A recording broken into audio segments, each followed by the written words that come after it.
The brain loves structure, but doesn't like routine. And it's true. Would you be able to eat the exact same thing every day? It's not possible. One of the most unhappy people are these millionaires or billionaires. So it doesn't matter. I think it's a human condition to be craving all the time. It's internal. It's not about location. Because you can go to a different location and after a month or 2 months or 3 months or 6 months could feel like, wow, if only now you were back in that countryside or in that mountain area. Because each place will have its pros. People retire, they lose their purpose. Yeah. They always encourage people not to retire because retiring is their one purpose. To get out of bed in the morning is their work, let's say. And if they retire at a certain age, you take away that purpose and the decline happens very fast after that. I think it's true. But I still believe that there is always something to be grateful. Welcome to another tea time with the Woodmans. We wanted to talk about, sometimes it seems like we want something and we are working towards getting that. And eventually when we get it, we want something else or the opposite. Wait, what? For example, people who live in a rural area, or let's say a village, for example, they want to come to the city because they feel like the village or the rural area is so slow. The pace of life is slow. It's so quiet there. And then when they get to the city, They cannot wait they for can't the vacation wait for the vacation to slow down. to go back there to slow down. And then when they're there, after 2-3 days, they're like, okay, but this is slow. People are still doing the same things here. Huh? And then they can't wait to get back to the city. It happened to us when we did our vacation. The places we wanted to go to, we couldn't wait to see it. We couldn't go to it. And For years, dreaming that destination. And after, because COVID and all of those things happened, so it put a big dampener on the plans because it wasn't the timing of the universe, but that's another story. Well, if I step on the brake and it doesn't stop, it was a clutch. And yeah, when we got there, we couldn't wait to come back home, you know. From my experience, I feel it's more the internal battle that's really going on. Well, because we've been analyzing this subject for a few days now. Yeah, because it seems like we want things. We kind of like are in that one day was a dream, and then it seems that still something is missing, right? There is this feeling of there is something missing. In general, not only you and me. We've seen in our friends and even people that we meet. And you said something yesterday, which I think it puts everything together, which is, I think the brain needs constant challenges. Yeah. It needs to be challenged socially, physically, emotionally, spiritually, but it needs challenge. So this idea, at least, again, we're talking only about our experience, but this idea that we had of, we want to retire early, let's make it early retirement. The FIRE movement, I'm not sure if you guys heard about it. I don't know. Financial independence, retire early. Oh. FIRE movement. Nice. I didn't know that. Well, we sit together and we're like, for what? For what we want to, if now we have plenty of time, so much time in our hands, autonomy, freedom, freedom of a choice, because we can choose what and what not to do professionally and also socially, etc. So why that retirement? And we were like, and then we feel this lack of purpose. Hold on, just to give you some context. This discussion was also happening yesterday, which was a Monday at 2:30 p.m. while we were sitting at the pool. This conversation was happening. Just to give you some context, when we talk about having our autonomy and having the freedom to choose professionally, or all the things you mentioned, who we'd want to work with, who we want to spend time with, how we spend our time.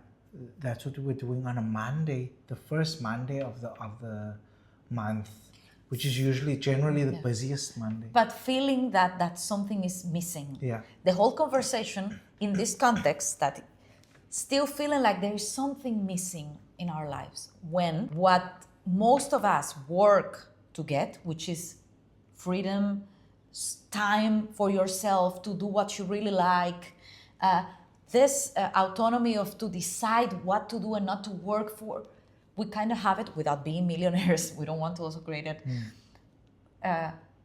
And there is still this feeling of something is missing and purpose. And it's very complex. We were like, why if on a Monday at 2:30 p.m. when everyone is working, we are at the pool, we come into the pool in the search to some answers because we feel a little bit like out of motivation, a little bit like stuck. And those people that's working want to be at the pool. Exactly. And we want to be doing something with purpose. Not that we want to be necessarily busy, but doing something with purpose. But I feel even more, we've been getting revelations after that as well. And I think this is the first hack, I would say, actually. The first hack is having and reminding yourself of the attitude of gratitude. I'm sure you've heard this phrase before, attitude of gratitude. When you have that attitude of gratitude, you start realizing and bringing awareness to your mind and saying, wait, but I'm having this discussion at 2:30 in the afternoon at a pool where I'm doing absolutely nothing. I'm surrounded by nature, sound of birds, where someone who's actually working a 9 to 5 didn't have that choice. To take off on a Monday is a luxury. So it brings back, once you adopt the attitude of gratitude, it brings back that awareness to say, hold on, let me bring some perspective here. So I think that's the first. Yes. The first 100%. Yeah. And I feel understanding also the nature of our species, Say again? I don't think our brains are meant to be in the nothingness as much as is needed. The silence, the nothingness, the no sound, the meditative, to get answers, yes. But it's part of the nature of our brains to be working all the time. That's why even when we are, our bodies are resting in sleep, our brain is doing all the functions that requires him to do during sleep for us to operate better the next day. So if we don't give food to that brain in any form, physically, mentally, socially, because let's say you need to constant interact with different people, that your social skill needs to come in place. If there's none of that, and this idea that most of us have of this retirement to do what comes, other challenges come, because he will start to create challenges that doesn't necessarily exist. Amen, sister. And sometimes, and then if we talk about a little bit of an ego, sometimes that challenges with the ego, creating scenarios that are you like, oh, life is so boring, every day the same. Again, at 2:30 p.m. on a pool, with your freedom to do what you like, decide something else, but it's out of that hungriness of the brain to do things that are meant for the brain to do, right? And I think I don't know if this is a little. I think a lot of times the brain wants to look for challenges, and sometimes it doesn't need to be that extreme of survival, but it gets a kick out of something that could possibly be danger, or something that could be dangerous, should I say. For example, instead of lifting 60 kg, let's try to lift 80 kg. The brain automatically says, oh wait, but here's a challenge here. There's a possibility that I could not get this right, you know? So the brain then is activated. There's something that happens inside of the brain that gets activated. Because if you do the same workout that you always do, whatever that is, you lift 20 kg, the brain doesn't need to think, you know? Same with the running, right? Yeah. When you start running, he gets challenged, and then Yeah. as you increase, if not, he gets used to. When we start driving, all of us that start driving for the first time, it's a lot of, after that you drive with one hand, you don't even look, you can learn very quick. The key is when the brain gets challenged to a point that there's a possibility of failure or a possibility of being so challenged, it will really activate, and it will be an exercise for the brain. And that's where it feels less bored, or it needs your attention less because you're giving it food. Yeah, could be. If there's any neuroscience here, Neuroscientists, yeah. can clarify to us. But going back, what actually we want to talk is about this duality that we are constantly. Maybe there are people that don't live in this duality, and that's very good for them. But for us, it's quite present in different aspects. Sometimes it moves, but there is this duality all the time. What you have versus what you want. And though we try all the time to remain grateful about what we have, there is always that other part leaning to but what we want, which is not here yet. And I know it's been said so much.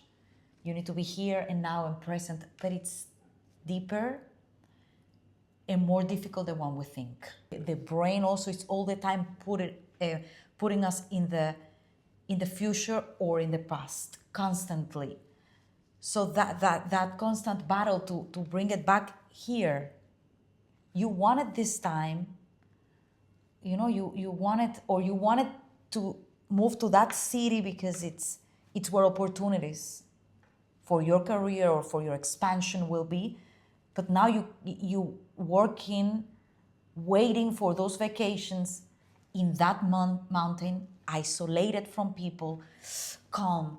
So I feel like, and we don't have answers, we're not, but it's just a discussion of things that lately we've been thinking about, just to try to live a little bit in a more mindful, Yes. present way, because it drives you crazy. We and then if you think about it, we're constantly chasing.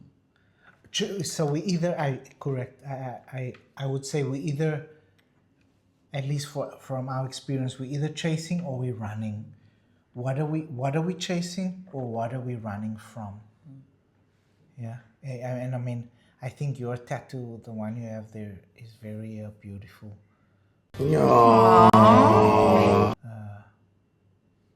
About the home, you know, because I have a house here that is to remind me that I'm home. Exactly, because I think the journey is always internal. It's not about location, because you can go to a different location and after a month or 2 months or 3 months or 6 months could feel like, wow, if only now you were back in that countryside or in that mountain area.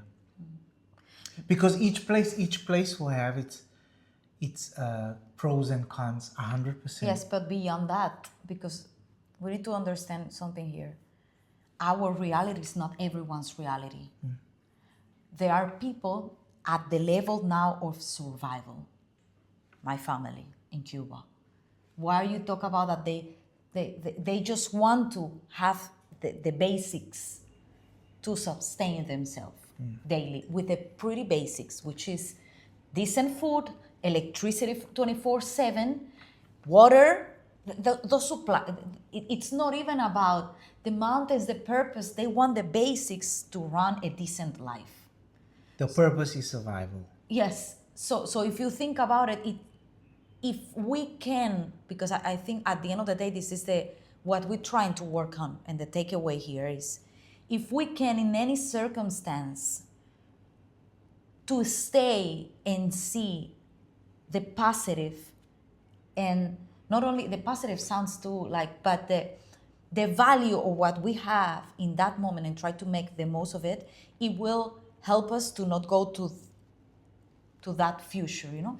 If my family is able to say, okay, of course I will like these basics, but I cannot right now. But if they able to do an exercise of, wow, but I'm more resourceful. Yeah. Resourceful. I 3 years ago, out of necessity, I have learned how to sew, how to save. This is seeing the necessity into different perspective and adding value to your current moment. Because also you can, if you tell that someone that works in 8 to 5 raising 4 kids, I mean, in a high, it's, but if you're able to see value, purpose, in whichever situation you are in, to battle this duality of, but it's there, it's not here, it's there, it will add a little bit of ease and peace until that situation can change. Because of course, if you want that change, it will come eventually. But I think that's what we try to work on, right? To remain that gratitude that you say, which is easy to feel gratitude in the pool at 2:30 p.m. on Monday. It's easy. But to feel gratitude at 2:30 p.m. when you have one kid in a daycare, another one in a school, and you don't know what to cook at night, that's a real challenge. You know, you can, it's a different story. But if and there are people actually able to do that, able to see the solution and how much value that solution has in their life, they're able to walk this even better than whoever is kicking it in the pool at 2:30 p.m. You know? And this is something very hard to accomplish. And look if it's powerful, that duality that people with time struggle too. And people working so much struggle too. That's why when you go data, not us, data that we have seen on podcasts, one of the most unhappy people are these millionaires or billionaires. So it doesn't matter. I think it's a human condition to be craving all the time and we're lacking in essence of tools just to see the now, how it is, and try to see it positive with lack of that. I think it's just an exercise, and the more you practice it, it's the same as gratitude. The more you practice gratitude, the more it becomes a way of life. So the more you practice present and loving awareness, the more it will become part of your life. I know it's easy to say practice awareness. How do you bring that awareness to your present moment? How do you stay present inside of the storm? You know, the tools to do that. The system, the system, yeah, should have taught us since we're very young. The tools to remain calm and positive throughout the storm, throughout chaos, you know. We're lacking of that because even when we have peace, this one create chaos. Like, you understand, right? Even when we are in peace, in the pool at 2:30 p.m., this one creating a chaos. There is no purpose in our life. Where are we walking? What is existential crisis? What is the meaning of this? Are we wasting time? Shouldn't be experiencing life at its full. So even we lacking of tools to transition this human experience in general. When you are at the top of the whatever social pyramid with so much money, with so much power, you also lacking of tools to remain there peacefully, because in that space they have more pressure. They compare, this is another topic which I don't enter compare, but they have more pressure, there's more to maintain, there's more to take care of. When you are in the other extreme of poverty, you lack of tools to remain because you have so much necessities. When you are in the middle, kind of like us, You lack of tools because what is the purpose of my life? I think it's also here. It's about sharing what tools has worked, and for me that has been the biggest one. Attitude of gratitude. That has worked for me to bring me back. How someone, because it's easy to say gratitude, positive and gratitude. It's very how someone with big necessities. What can bring someone to a positive state and gratitude? Someone in big necessity. Yeah, that's faith and hope. That it will change. Yeah. Faith in something. Yeah, but nothing impermanence, nothing, the law of impermanence, nothing ever stays the same. Nothing. It's just people, of course, in those moments, it's hard to see that. For me, I will keep it simple. Attitude of gratitude. Home is not a location, it's inside of you, right? And when I say home, sometimes all we are looking for is that place to feel safe. We are safe now and we're feeling that. We're safe now, and just 3 days back, we were exactly, and we're still transitioning that. So we cannot even come here telling you what to do. No, we're not here to tell people it's positive and gratitude, You're navigating, and it's about the whole discussion that constantly runs through our minds, to share it. Like it's to leave it open as well, It's to leave the room open to say, like, from extreme to extreme, and from a point of middle ground when your essential needs and a little bit more are covered, we are still in this duality, constant craving for more. This craving for more always is there. It's never enough. Sometimes changes and it's not money, but you want spiritually more. Still the brain is craving, You want emotionally more. You want to be, I feel like when life turns this, it automatically, that's what I was saying, it creates a chaos. Yeah, the mind doesn't like stability because Exactly. And the whole thing is, why is that happening? We don't have the answers. I don't think if not, we will be here. This is lately our talks about it.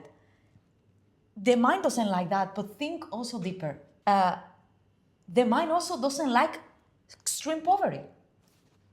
And the mind also doesn't like extreme richness. There are very few characters in history that have been able to accomplish this peacefulness that we're talking about, this level of, and not necessarily gurus and people spiritually, but in any stage, we are constantly craving for more.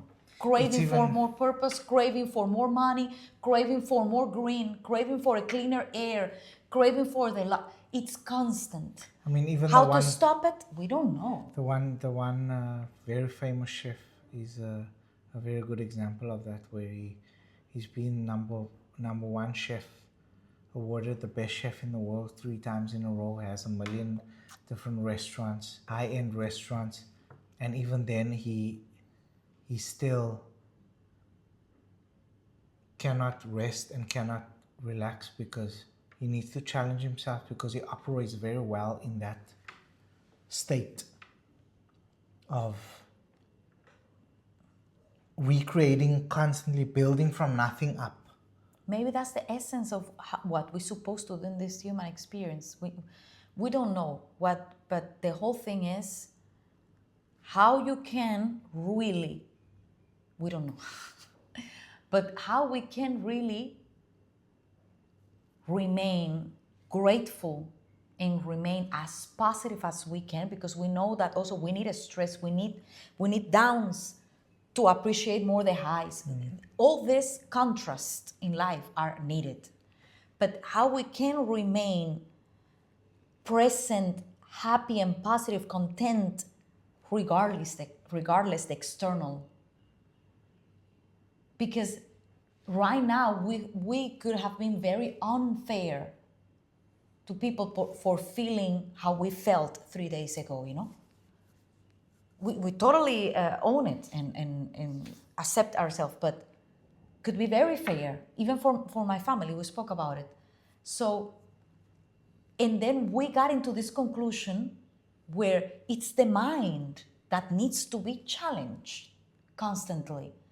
The mind needs food, needs to eat like we eat 3 times a week. It's not meant to be like this. And you said something about retirement yesterday. That's why when people retire, they lose their purpose. Yeah.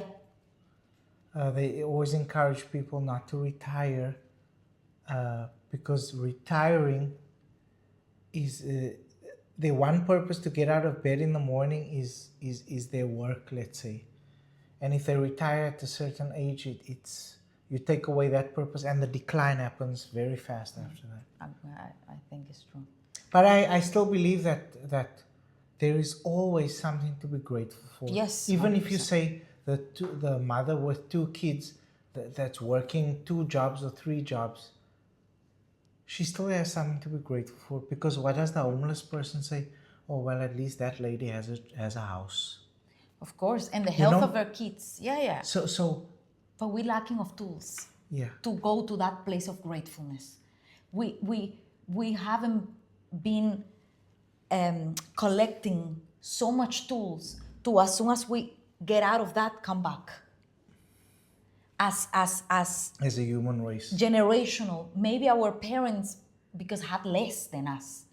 Maybe because our grandparents, because they had less resources, less material than us. We have a lot now. With clicks, we get whatever we want. There's so many things available that back in the days you needed to wait for the season, for the right time to get. But now we even lacking of less tools to remain positive. So that's why we complain more. That's why there is more lack. There's more sense of missing. Because the tool that makes you remember, but I need to be grateful because I have a home. It's almost gone. It's almost vanished because what you see constantly is people having 3 homes. So your brain forgot the value of having one home. That's another thing we need to talk about as well. With what you just mentioned, social media. This goes hand in hand with, you could say, the marketing teams that they're putting together. That's very, very good at what they do. In making you believe you want something that you don't. They will sell you that idea. So social media is one of the building blocks of this predicament, I would say. So people, because we spend a lot of time on social media as human beings, and you see a lot of things there, whether that's from a financial level or a professional level or a whatever level, you see that and it's something you feel you need to aspire to. Of course. So even that, on that kind of level, because our grandparents weren't privy to this kind of At the end of the day, information. I feel is this: we have less tools now to be grateful for what we have, because we have a lot, and because we constantly seeing through social media or whatever people that have more than us in what the system wants you to believe is actually successful or whatever. We have more information but less tools, or you could say we have less tools because we have more information. Yeah, of course, that too. Because before, if I put my grandparents were facing the same difficulties. They only knew about their block and 3 blocks more. So they having eggs and rice was already something to be grateful of. Why? Because their surrounding were only having rice. That's all. If 40 minutes from our town, someone were having beef, they don't know. So the tools to feel grateful, what I'm seeing was also learned unconsciously in that moment by value of things. But now you live in a shared studio, earning very little, eating just bread every day, but you can access visually to someone having or saying that it's having the same job as you, having a whole burger with a supernatural juice on top of a tower. How that person can recover tools to say, no, but wait. This probably would have sounded hilarious in Spanish. Of course. But you know how that person, so it's at the end of the day, it's because, and I don't want to blame again social media, because we have, I don't know how many episodes about the social media detox, that in essence, in any social status where you are right now, from the lowest to the richest to the middle ground where your salary is okay and you can afford certain luxury things sometimes, other times we all collectively craving for more. Due to social media or not, I don't know. Maybe now it's magnified because social media, because also if I go back to my grandparents, they wanted also more. After we got electricity, a house, a roof, and that, my grandmother wanted 2 tanks to not have water tank. But it was not seen this magnified when now it's so fast and so quick, and the bar of enough, I think, has increased, Before was still little. The goalposts keep moving. Yeah. So I think it's the nature, what we think is actually the nature of our brain, that our brain needs more. Now, what is that more? It's what matters here. Will I give you more information so you become more free because knowledge is freedom? Or I will give you more material so you think you're powerful? Or he doesn't care at the end of the day, I think. But he needs more. This idea and this dream life of retirement and doing nothing, at some point, I think creates it's about balance. I think it's about balance in every regard. Physically, emotionally, spiritually, creatively, socially, all the lees. I think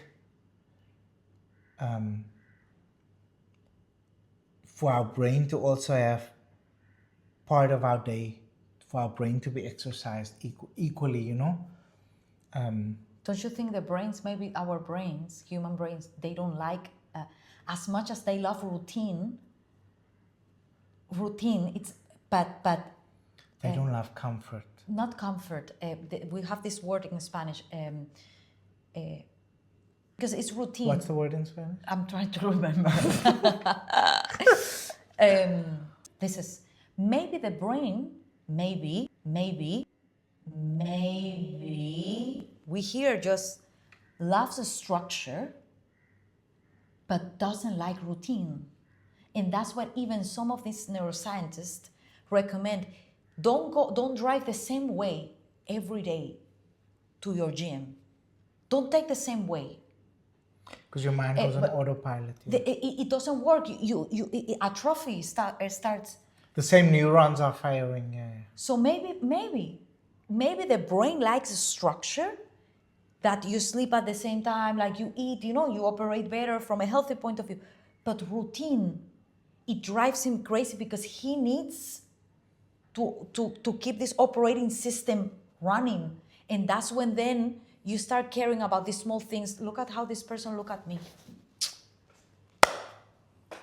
That person looked at me very bad today. This is when you have you have nothing, The brain is not occupied with anything, so you pay attention to how that person looked at you.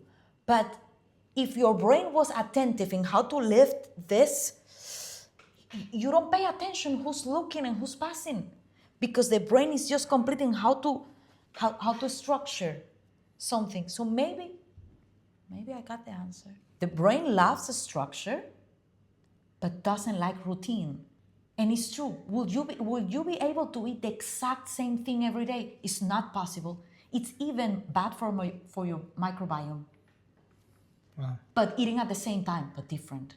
That's why they recommend brush your teeth sometime with the left. So maybe it's the routine, and we've been talking about this. Stir your coffee with your left hand. And we've been talking, maybe it's the routine, it's that switch of today let's not, for example, I've been excited because the past 2 nights I slept on your side of the table. That's Bed. something, bed. So first is attitude of gratitude. Second is change the routine. Maybe. Maybe. I'm here trying to figure out as everyone else, I don't know. For me, I also believe again in the being present, presentness. Because you could say how you gonna tell the mother of 2 kids about being present when she's working 2 jobs? It's not about that, it's about how you are present. But you tell me eat well, tell me how I eat well. It's not just eat well, it's vague for me. Be present. How someone in the middle of a panic, or in the middle of a fear, or in the middle of a burnt, or in the middle of like me 2 days ago, of like thinking that life doesn't, how I can bring myself into presence, And what are the tools that brings me here? We in search, I guess. Sometimes might be breathing, other times is comparing.